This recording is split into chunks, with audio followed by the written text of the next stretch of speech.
Trade finance risks. In a report published by the UK's Financial Conduct Authority, or FCA, the Financial Action Task Force, or FATF, the Wolfsburg Group and the Joint Money Laundering Steering Group, or JMLSG, have broadly categorized the financial crime risks in trade finance as money laundering, terrorist financing, including fraud, and proliferation of sensitive activities such as the manufacture, acquisition, possession, development, transport, transfer, or use of nuclear, chemical, or biological weapons and their means of delivery, in particular for terrorist purposes, as well as attempts to engage or participate in these activities as an accomplice. Assistance or financing, known as proliferation financing. Money laundering and terrorist financing. Trade finance can be used to hide the illegal movement of funds, typically by misrepresenting the price, quality, or quantity of goods. Criminals can even fake the existence of goods, which is dependent on some form of collusion between the buyer and the seller. Here are some examples. Over or under invoicing to misrepresent the price of the goods. Multiple invoicing of goods and services.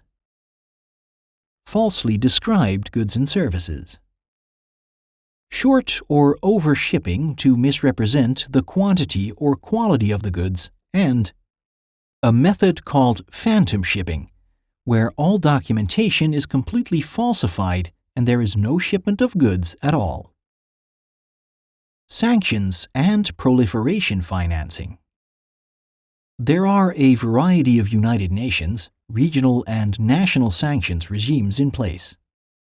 These regimes are broadly divided into financial sanctions that target named individuals and entities, and trade-based sanctions that put embargoes on the provision of certain goods, services, or expertise to specific countries. More recently, a number of UN Security Council resolutions have introduced activity-based financial prohibitions for certain countries, related to preventing the proliferation of weapons of mass destruction, or WMD.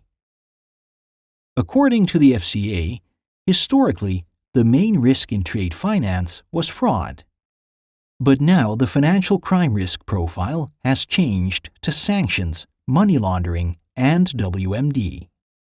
In particular, banks were well aware of the threat to their business and reputation from committing breaches of sanctions, which could endanger their ability to clear payments. Risk mitigation best practices. Banks should adopt a risk-based approach in assessing and managing financial crime risk related to trade finance. Here are a few best practices for avoiding problems in trade finance. Effective communication between compliance staff, trade processing staff, relationship managers, and audit. Roles and responsibilities for managing financial crime risks in trade finance are clear and documented. Complete a documented financial crime risk assessment for trade finance business that gives appropriate weight to money laundering risk as well as sanctions risk. Policies and procedures should be regularly updated to take account of emerging risks, have the full support of senior management, and be readily accessible, effective, and understood by all relevant staff. Staff are required to identify the customers and transactions that present the highest risk at various stages of a transaction.